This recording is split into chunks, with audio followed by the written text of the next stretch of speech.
할렐루야. 은혜로운 찬양 감사합니다. 하나님의 말씀을 봉독하겠습니다. 하나님의 말씀은 신명기 8장 18절 말씀입니다. 너희 하나님 여호와를 기억하라. 그가 너에게 재물 얻을 능력을 주셨습니다. 오늘날 이같이 하심은 내 조상들에게 맹세하신 언약을 오늘과 같이 이루려 하심이니라. 아멘. 우리가 살고 있는 이 세상을, 특별히 오늘날을 일컬어서 이 세상에서는 스트레스 시대다, 이렇게 말합니다. 많은 사람들이 소화불량이나 두통 증상으로 병원을 찾으면은 의사들이 스트레스를 많이 받으셨네요, 좀 쉬십시오, 이렇게 진단을 내립니다. 그러니까 스트레스 받는 일들이 참으로 많은 시대고, 또 환자들에게 이 스트레스에 대한 일을 많이 합니다. 그래서 병원에서 이 신경성 진단을 받는 환자들이 무척 많다 그래요. 아버지는 가장으로서 가족을 부양하기 위해서 많은 스트레스를 받고, 또 엄마는 집에서 가사를 돌보고 또 자녀를 양육하면서 스트레스를 좀 많이 받는 거죠. 이런 부담 때문에 우리는 아이를 안 낳아요. 그 아이 낳아서 스트레스 쌓을 일 없죠, 이런 거죠. 그러니까 이 아이들을 스트레스의 대상으로 생각을 하는 거예요. 그러니까 부부, 오늘이 이제 5월 마지막 주일인데요, 지난 21일이 부부의 날이었어요. 우리 한국에서 5월 마지막 부분에 이르면은 이제 그 가정에 대한, 우리 가정의 달이 이제 끝이 나기 때문에 우리 부부의 날이 있어야 되겠다. 이제 오늘 칼럼에 썼습니다만은 둘이 하나가 된다고 하는 의미에서 2하고 1, 둘이 하나라 그래서 21일을 부부의 날로 이제 정했다는 거죠. 부부는 사랑의 대상이지 스트레스의 대상이 아닙니다. 이런 부담을 많이 나서 많이 갖기 때문에 아이를 안 낳는 건 물론이고, 아예 그냥 요즘에는 결혼도 안 하려고 그러는 거예요. 내가 왜 스트레스 받을 일이 있냐고 그러는 거예요. 아이들은 아이들대로 부담을 가지고 살아갑니다. 우리 큰아이가 초등학교 들어가가지고 그 며칠 안 됐는데 집에 와가지고 자기 스트레스 받았대요, 학교 갔다가. 그래서 내가 깜짝 놀랐어요. 이놈이 스트레스 받을 일은 뭐 있냐고. 스트레스라는 말을 알긴 하나. 요즘 이 스트레스가 참 많이 쌓이는 때죠. 좀 이게 젊은이들이 이제 결혼을 해가지고도 스트레스를 안 받으려고 그래요. 그래서 우리 서로 부담되는 일 하지 말자고 남편과 아내가 이렇게 약속을 하는 겁니다. 서로 부담되지 않도록. 그래서 이런 부담감을 느끼지 않으려고 계약 결혼을 선택하는 거예요. 그러니까 설거지는 아내가 한다. 대신 빨래는 남편이 한다. 늦게 들어오면은 식사는 각자 해결한다. 우리 교회에서는 그런 가정이 있나요? 우리 교회도 이런 스트레스, 그리고 아이는 우리 부부가 다 동의를 할 때 낳는 것이고, 절대 동의하지 않으면 일방적으로 아이를 갖지 않는다. 그리고 2년 정도 살아보고 결혼 유지할 만하면 그때 결혼하지만은 아닌 경우는 우리 헤어진다. 스트레스 받고 싫다, 이런 거예요. 참 오늘날의 모습은 스트레스가 굉장히 좀 힘든 그런 단어로 우리 앞에 등장을 했습니다. 제가 전에 그 부교역자 생활할 때 일인데요, 어떤 장로님께서 새로 임명받는 그 집사님에게 권면사를 하는데, 권면하기를 교회 봉사는 부담을 느끼면서 하지 마세요, 이렇게 하는 거예요. 참 은혜롭게 말씀을 잘 하셨는데, 부담이 되면은 교회 봉사하지 않아도 됩니다. 그리고 헌금을 하되 부담되면 하지 마세요. 시험 들면 안 되죠. 시험 드는 것보다 안 하는 게 낫습니다. 아주 이렇게 권면을 했어요. 맞는 얘기죠. 더구나 현대인들에게는 딱 떨어지는 말이에요. 그렇지만은 우리가 이거를 참 잘 생각을 해야 됩니다. 이게 전부가 아니라는 거죠. 이런 우리 한국 교회, 이 초대 교회 때에 우리 교회가 어떻게 부흥을 했습니까? 우리 교회가 이 건물이 세워지고 또 교회가 설립이 되는 거 어떻게 지어졌어요?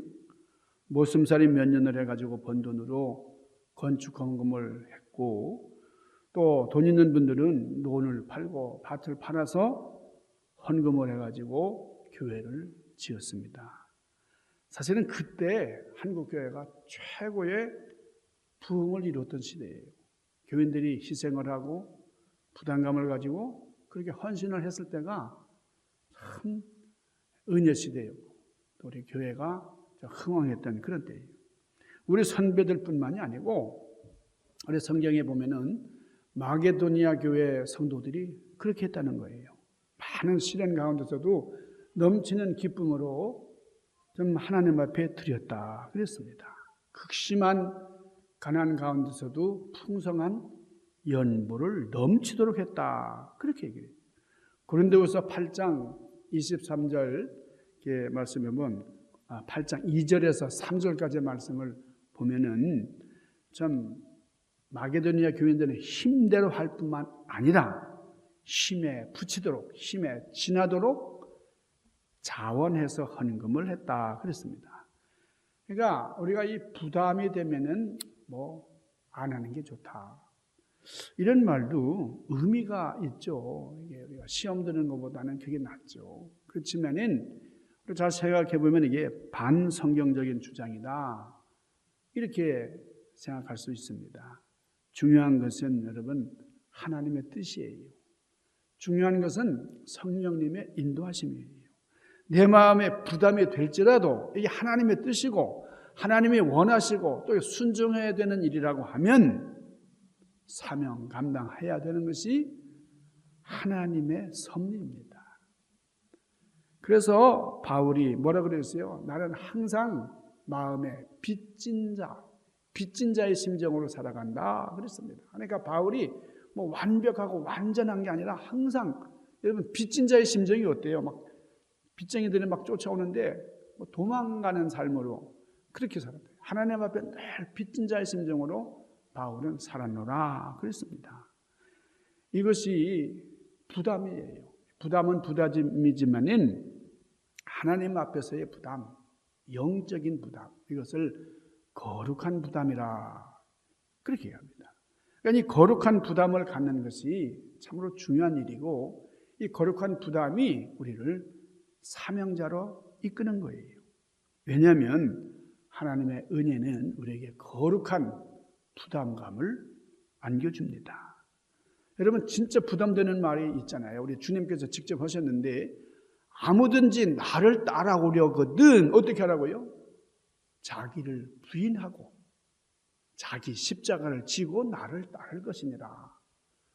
여러분 이것이 주님의 말씀이에요. 직접 하신 말씀이에요. 마태복음 16장 24절에서 아주 강한 톤으로 주님이 말씀을 하십니다. 이걸 읽기만 해도 부담이 느껴지고요. 참 불편해요. 저렇게까지 해야 되나. 여러분 이렇게 부담스러우면 누가 예수님을 따를까? 아니 자기를 다 부인하고 그 자기 생활이 없는 거잖아요. 그러니까 주님의 뜻만을 쫓아서 삽니다. 자기 십자가를 지고 또 가야 된다는 거잖아요. 그러니까 쉽게 다가오지가 않아요. 부담을 많이 느낍니다. 그러나 성경은 전혀 타협하지 않습니다. 이 부담은 세상이 주는 부담과는 다른 겁니다. 주님이 말씀하시잖아요. 내가 주는 평안은 세상이 주는 평안과도 다르다. 주님이 주시는 평안도 그렇고 주님이 주시는 부담도 이 세상 거하고는 다른 거예요. 세상에서 받는 부담은 스트레스를 줘요. 병들게 해요. 이 스트레스로 말미암아 많은 사람이 죽어갑니다. 오늘 여러분 이 신경질환들이 되게 많은데요. 이 뇌에서부터 이 밑에까지 내려오니 중추신경, 또 중추신경에서 뻗어나가는 가지쳐서 나가는 이 말추신경.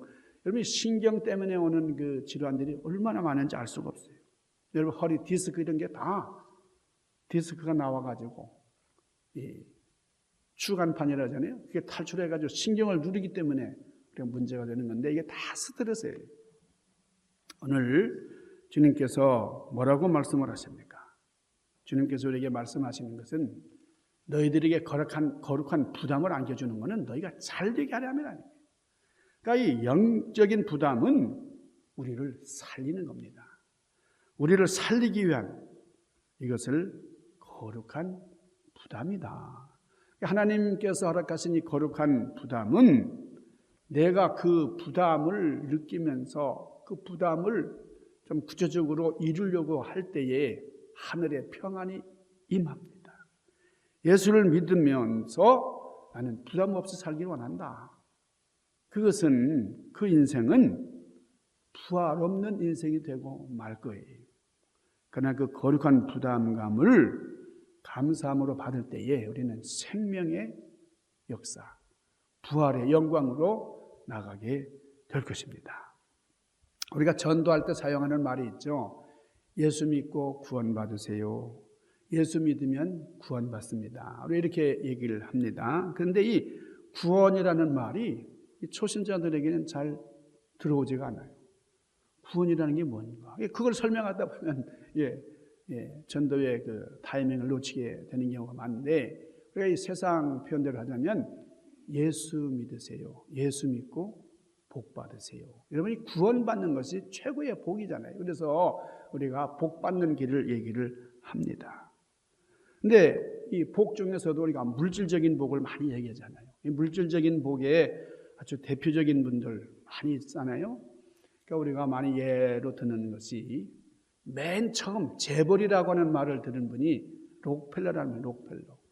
여러분 재벌이라는 게 뭡니까? 재벌이라는 것은 보통 일반 기업의 사장이 아니라 회장이 기업을 많이 거느린 그리고 그것이 혼자만이 아니고 이제 집단적으로 여러 가족들이 함께하는 그것이 재벌이라는 말이죠.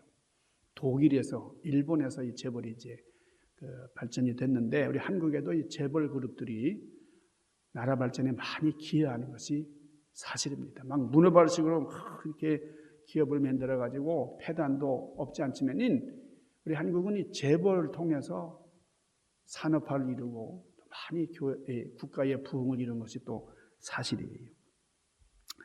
또 강철왕, 카네기 같은 이런 사람들의 공통점이 있어요. 이 사람들은 한결같이 교회 생활을 충실하게 하고 그리고 헌금 생활을 잘했다는 거예요. 철저하게 했다는 거예요. 이렇게 재벌을 이룬 사람들의 또 공통점이 뭐냐면 어릴 때는 찢어지게 가난했다는 거예요. 그리고 어머니 신앙이 참 좋았다는 겁니다. 물론 이제 카네기 같은 사람은 이제 조금 예외지만요. 어머니의 신앙 그리고 어머니를 일찍 여인 사람들도 많고 그리고 또 아버지는 대개가 형편없는 그러니까 어머니의 신앙이 이 사람들을 붙들어준 그런 케이스가 참으로 많았어요. 자, 근데 이 사람들 중에도요 나중에 세계적인 재벌이 된 사람 중에 이 콜게이트라는 분이 있습니다. 여러분이 콜게이트, 이 아버지는 중풍 환자고요. 뇌졸중, 이제 말도 제대로 못하고 상당히 이제 누워 계시면서 힘들게. 어머니는 또 폐병 환자였어요. 그러니까 이 콜게이트가 어릴 때 부모님의 사랑을 받을 기회가 없었어요. 받을 수가 없었어요. 참으로 어렵게 살다가 결국에는 도저히 우리는 너를 너를 보호할 수가 없다. 너를 제대로 양육할 수가 없다. 너를 제대로 기를 수가 없다. 그러니 너는 일찍이 도시로 나가가지고 혼자서 개척하는 삶을 살아야 되겠다. 혼자 살 길을 모색하거라. 그래서 이 콜게이트가 어쩔 수 없이 집을 떠나게 됩니다. 그때가 16살인데 뉴욕으로 이제 가가지고 뭐 이리저리 이렇게 배회하고 그러지만은 뭐 어디 거할 데가 없잖아요. 그래서 어느 교회 나가가지고 뒷좌석에 이렇게 쪼그리고 앉아 있었어요. 그러면서 십자가를 바라보면서 하나님, 저는 어떻게 앞으로 살아갈까요? 제가 취직이라도 되면 좋겠는데 저는 너무나 막막해요. 어떻게 살아야 될까요? 고민 어린 기도를 하고 있는데 마침 그 예배당에서 기도하던 어떤 분이 이제 기도를 마치고 나오다가 이 콜게이트가 이렇게 얘기하는, 하나님 앞에 구하는 그 기도 소리를 듣게 됐습니다. 그래서 먹고 사는 문제를 이렇게 고민하는 어린아이가 너무나 애처롭잖아요. 그래서 이 교인이 콜게이트에게 네가 할 수 있는 게 뭐냐? 너 뭘 잘하니? 네가 할 수 있는 게 있어? 그랬더니 예, 제가요 어릴 때에, 아주 어렸을 때에 아빠가 양초 만드는 걸 옆에서 본 적이 있어요. 그래서 양초와 비누 만드는 그런 경험이 있습니다. 뭐 제가 제대로 하진 못하지만은 경험이라면은 양초 만드는 거, 비누 만드는 거, 그런 경험이 있습니다. 그랬더니 이분이 아 그래? 그러면 너 비누 공장에 한번 취직하면 좋겠다. 그래가지고 이분이 그 친구가 경영하는 그 공장에다가 이 콜게이트를 소개했다는 거예요.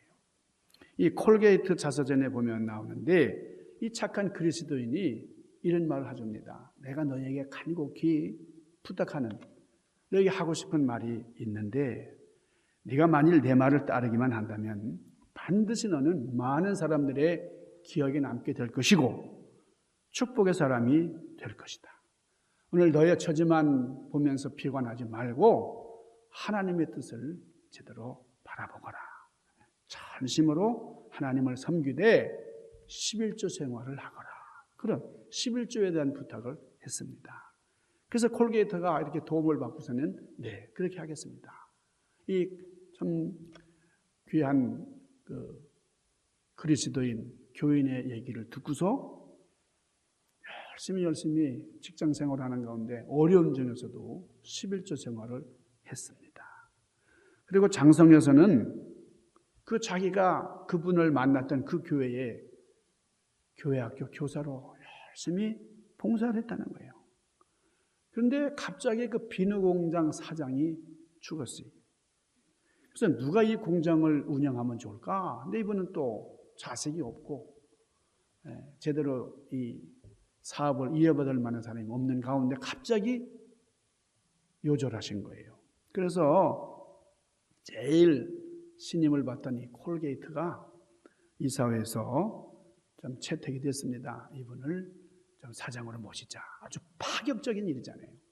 그래서 그 사장이 운영하던 그 회사를 이어받고 이 콜게이트가 이제 회사를 직접 운영하게 됐는데 1908년에 여러분 이게 치약이라는 게 지금 우리가 사용하는 그 튜브에다가 그 치약을 넣는 그 아이디어를 이제 개발하는 것이 바로 콜게이트입니다. 그래서 우리가 이 튜브에 짜가지고 이제 쓰는 치약, 뭐 대단한 것 같지 않지만은 처음에 이것이 나왔을 때는 아주 선풍적인 인기를 누렸죠. 그래서 우리가 참 지금도 우리 콜게이트 치약 참 좋잖아요. 그래서 튜브에 넣어가지고 짜서 쓰는. 그 다음에 비누도 만들고 또 양초도 만들고. 그게 지금 전 세계 8억 명에 해당하는 그런 인구가 이 콜게이트 제품을 사용을 한다는 겁니다. 그러니까 뭐 지금 우리 생필품에 필요한 것들을 이 콜게이트 회사가 참으로 많이 만들고 있어요. 그 사람이 엄청난 부자가 됐습니다. 오늘 여기 신명기 8장 18절은 이렇게 말씀을 합니다. 네 하나님 여호와를 기억하라. 여호와를 기억하라고 하는 이 전제가 있는데 그분이 왜 기억을 우리가 해야 되냐면 너에게 재물로 얻을 능력을 주셨음이라.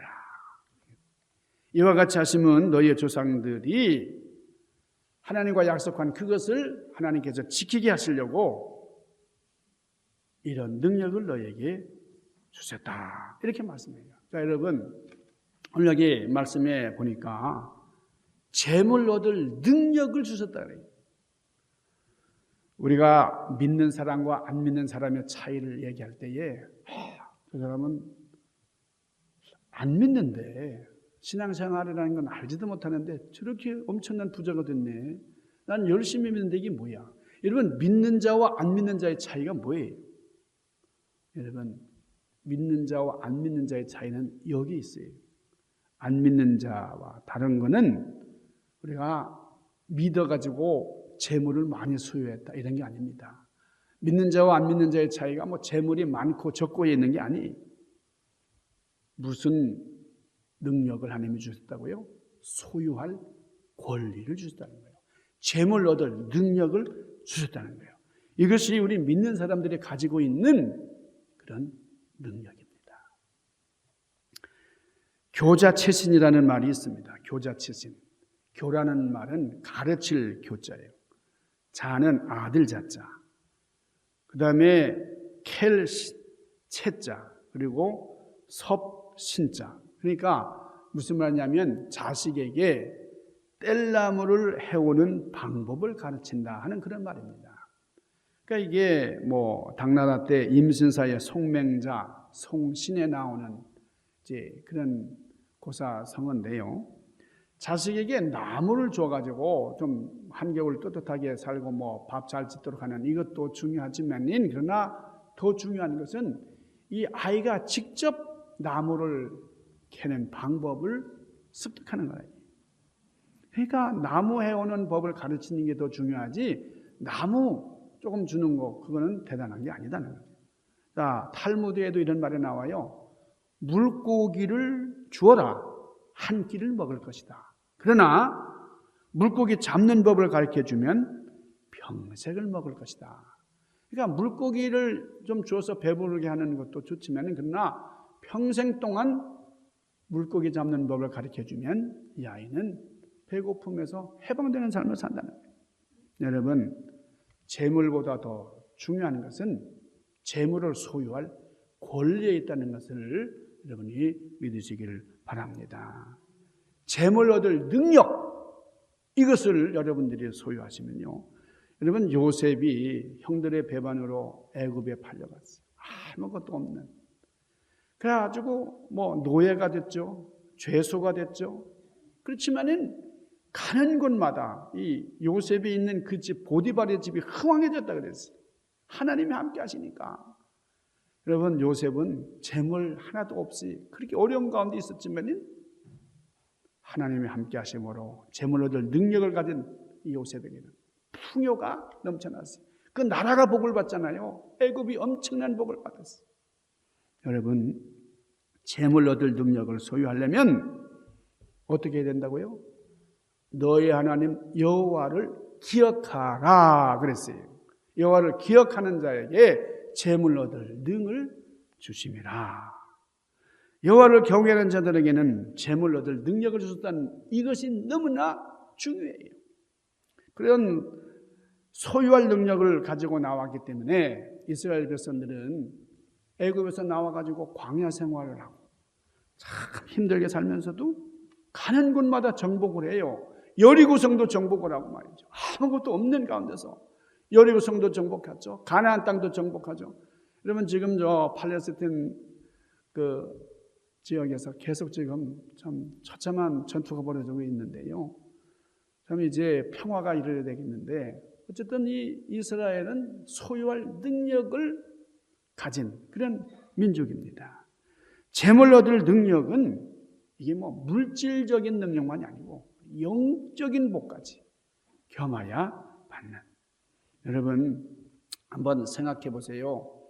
야곱 그러면은 참 복을 많이 받았다 우리가 이렇게 얘기하지만은 여러분, 그 야곱이 그 형을 배신하고 이제 떠나가지고 항상 그 형한테 그 정말 언제 내가 형한테 얻어맞아 죽을지 모른다는 그런 위기의식에 사로잡혀 살았잖아요. 근데 에서는 그렇게 복을 받은 그런 사람이 아닌 것 같았는데도요, 에서는 400명의 기병까지 거느리고 그렇게 잘 살았습니다. 그러니까 야곱에 비교해서 에서가 못 살지 않았다 이거예요. 그러니까 물질적인 것으로만 이해를 하면 에서도 재산이 많았다 이거예요. 야곱이 복을 많이 받았다고 하는 것은 이 땅에서의 물질만이 아니라 하나님의 세계를 바라보고 하나님의 것을 나의 것으로 만들 수 있는 그런 능력을 소유했다는 거예요. 여러분, 우리가 이 땅을 살아가는 동안에 물질과 겸하여 영적인 복을 소유할 수 있기를 바랍니다. 지금 남들의 눈에는 보이지 않아요. 발견되지 않아요. 그런데 내가 체험적으로 가지고 있는 하나님과 나와의 관계, 그런 믿음, 확실한 믿음, 우리가 믿는 믿음은 그런 겁니다. 내 속에 보이지 않는 그런 확실하고 강력한 믿음이 있는 거예요. 그게 뭡니까? 여호와를 기억하는 겁니다. 콜게이트는 하나님의 나를 지키는 성수주의라는 걸 최고의 덕목으로 생각을 했어요. 그리고 11조하는 삶, 그것을 가장 귀한 삶으로. 그래서 자기 소득의 10분의 1을 정직하게 바쳤어요. 그래서 이 콜게이트 회사는 오른쪽에는 11조, 왼쪽에는 이익금, 이런 표를 크게 새기고 붙여놨습니다. 그리고 큰 회사 사장이 되고 재벌이 되는 놀라운 축복을 경험하게 됐어요. 그래서 이 콜게이트가 나중에 죽을 때에 마지막 남긴 말이 그겁니다. 나는 복을 받을 자격 아무것도 없었습니다. 그러나 나에게는 거룩한 부담감이 있었어요. 이 거룩한 부담감, 주일 성수하는 일, 11조 의무를 이행하는 일, 이것을 철저하게 지켰더니 하나님이 나에게 이런 복을 주셨습니다. 내가 죽더라도 우리 회사는 내 유지, 내 삶의 교훈을 잘 따라줄 것을 부탁합니다. 이러고서 이 세상의 생을 마감했다는 거예요. 하나님께서 나에게 재물 얻을 능, 영적인 능을 겸하여 주셨다. 이것이 콜게이트가 남겨준 교훈입니다. 이 요한 3서 2절에 보면 사랑하는 자여 너의 영혼이 잘됨 같이 네가 잘되고 강건하기를 내가 바라노라 그랬어요. 그러니까 영혼이 잘됨 같이, 이게 중요해요. 그러니까 영혼이 잘되는 것이 가장 중요해요. 하나님과의 관계 설정이 가장 중요해요. 그러면 범사가 잘되고 강건한 진짜 복이 될 수 있다는 겁니다. 교회에서는 교인들에게 11조에 대해서 가르쳐야 되고 교인들은 이것을 준수해야 돼요. 그래서 우리 전도할 때에 이 11조를 통한 경험들, 그런 복을 많이 받게 됩니다. 그렇게 전도를 해요. 그러나 교회를 비난하는 사람들은 11조에 대해서 아주 공격을 많이 해요. 11조는 교회가 서민을 착취하는 도구다. 힘들게 벌어가지고 교회에 왜 바치냐. 그리고 이단들이 주장하는 것들 중에 이 기존 교회가 11조 얘기하는 것을 아주 비판을 해요. 그래서 이 구원파 같은 교단에서는 우리는 두 가지가 훌입니다. 이거 안 해도 돼요. 그렇게 주장을 했습니다. 우리 교단에서는 11조 안 해도 돼요. 11조 하지 마세요. 그리고 새벽기도 안 해도 됩니다. 새벽에 뭐 이렇게 힘들게 나오지 않아도 돼요. 이거 두 가지를 가지고 이제 집단적으로 전도를 하고 또 집단 공동체를 만들어 가지고 생활하면서 이 구원파가 한때 굉장한 교세를 이뤘어요. 그러다가 나중에 나쁜 그런 종교 집단이 됐는데, 여러분 처음에 일어났을 때는 뭐 말씀 중심이다, 뭐 어쩌다 굉장하게 흥황하게 일어났습니다. 두 가지를 면해 주니까요, 많은 교인들이 넘어갔어요. 이게 부담을 느꼈잖아요. 이거 뭐 안 지키려고 하니까 이게 율법적으로나 또 계명에 위반되는 것 같고 그래서 참 힘들었는데 이게 뭐 완전하게 해방시켜 주니까 말이죠. 장로님들, 믿음 좋은 분들이 특별히 많이 넘어갔어요. 여러분 구원파 교주 유봉은이라는 사람 여러분 잘 아시잖아요. 그 자식들이 얼마나 많이 또 해먹었어요. 뭐 건강식품 이런 거 많이 만들어 가지고 집단적으로 판매하고 나중에는 일본에서 그 중고 배를 사다가 그 세월호라는 거 아니에요. 그래서 그러다가 침몰돼 가지고 많은 사람들이 참 얼마나 젊은이들이 또 많이 죽었어요. 그 세월호 때문에 뭐 촛불혁명이 일어나고 뭐 한국에 대단한 변화가 일어났습니다. 여러분 교회를 다니는 사람들 중에도 참 신앙이 좀 약한 분들은 11조 그거 참 부담돼요. 그 구약에나 있는 것이지 왜 신약에 있는 우리까지 11조 해야 되냐? 참 부담스러워합니다. 여러분 왜 11조를 가지고 이 세상 사람들이 공격을 하는지 아세요? 다른 거 가지고 공격하면은 교인들이 더 단합해요. 교인들이 똘똘 뭉치고 더 열심으로 좀 신앙생활을 하게 돼 있어요. 그런데 이 물질 가지고 계속 공격을 하면은 이게 와해됩니다. 여러분, 이건 거룩한 부담. 아무래도 우리가 주일 성수하고 오늘 여러분 이게 우리 연휴를 맞았는데도 참 밖으로 안 나가서 이렇게 열심히 이제 주일 성수하시는 이게 얼마나 귀합니까? 살기도 빡빡한데, 근데 우리가 이 11조 해야 된다. 그때 이게 타협하게 되는 거죠. 11조를 가지고 비난을 하면요. 여러분이 사탄이 조종하는 것 중에 이런 거 참 쉽게 넘어갈 수 있는 물질을 가지고 공격을 하면은 교회가 쉽게 무너지더라고요. 이 11조가 사라지면 여러분 교회는 금방 무너지고 말해요. 우리 신앙의 기본이 무너지고 마는 거예요. 여러분 11조를 공격하는 사람들은 여러분의 신앙을 책임지는 사람들이 아닙니다. 여러분이 뭐 복을 받든지 흥하든지 망하든지 관심이 없어요. 그냥 교회 무너뜨리는 거에만 관심이 있는 거예요. 그렇기 때문에 여러분이 사탄의 조정에 우리가 넘어가서는 안 됩니다. 어떤 사람이 주식을 해가지고 돈을 많이 벌었대요. 얼마나 좋아요. 근데 이 주식으로 그냥 또 홀랑 다 날려버렸대요. 그래서 하는 말이 이럴 줄 알았으면 11조나 할 걸 그러더라는 거예요. 홀딱 날릴 줄 알았으면 11조가 더 할 걸. 여러분 온전한 11조 하는 게 참 쉽지가 않습니다. 우리 헌금 생활하는 것은 내가 하나님을 얼마나 사랑하는지를 이게 표현하는 이게 척도라고 할 수 있어요. 주님께서 뭐라 그랬어요? 너의 물질이 있는 곳에 너의 마음이 있다 그랬습니다. 여러분 물질이 있는 곳에 내 마음이 있어요. 내가 돈을 둔 그곳에 여러분 신경 안 쓰입니까? 어떤 시골 할아버지가요 서울에 이제 올라오는데 자꾸 이 배를 만지는 거예요. 배를 쓰다 이렇게 배를 껴안고 말이에요. 어디 가든지 배를 껴안고 내려보고. 왜 그러냐면은 서울 올라가면은 코드비에가 안 되니까 이 속에다가 이 돈을 넣고 이걸 싹 감싼 거예요. 항상 배를 맨날 바라보는 거예요. 여러분 이 사람이 왜 배를 자꾸 내려다봅니까? 물질이 있잖아요. 물질. 뭐 배꼽 보고 싶어서 하는 게 아니라 물질 거기 감춰나게 돈이 거기 있으니까 계속 그걸 바라보는 거예요. 여러분 하나님께 우리가 물질을 바치잖아요. 그리고 우리 마음이 하나님께 가는 거예요.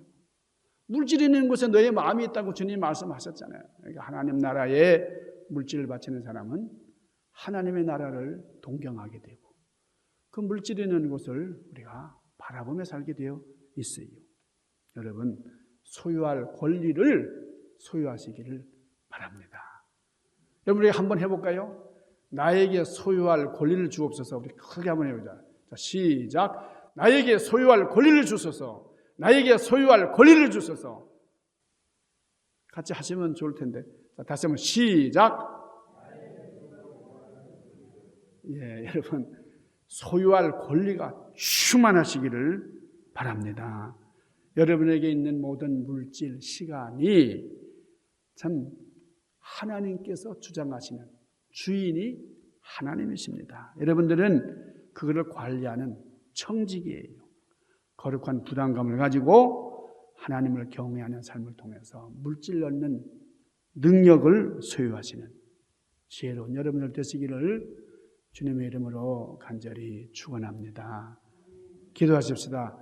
거룩하신 아버지, 우리에게 영적으로 육적으로 곤배하지 않게 하시고 하나님 소유할 수 있는 능력을 허락하여 주셔서 그 누구도 감히 접근할 수 없는 믿음의 틀 위에 굳게 서게 하시고 이 땅을 살아가는 데 필요한 물질의 복을 더하실 뿐 아니라 물질 얻는 능력을 더하셔서 하나님을 기억하는 자, 신앙생활에 충성을 다하는 자에게 주시는 놀라운 축복을 만천하에 드러내는 저희들 되기를 소망합니다. 역사하시고 인도하여 주시옵소서. 귀하신 예수님 이름으로 간절히 구하옵나이다. 아멘.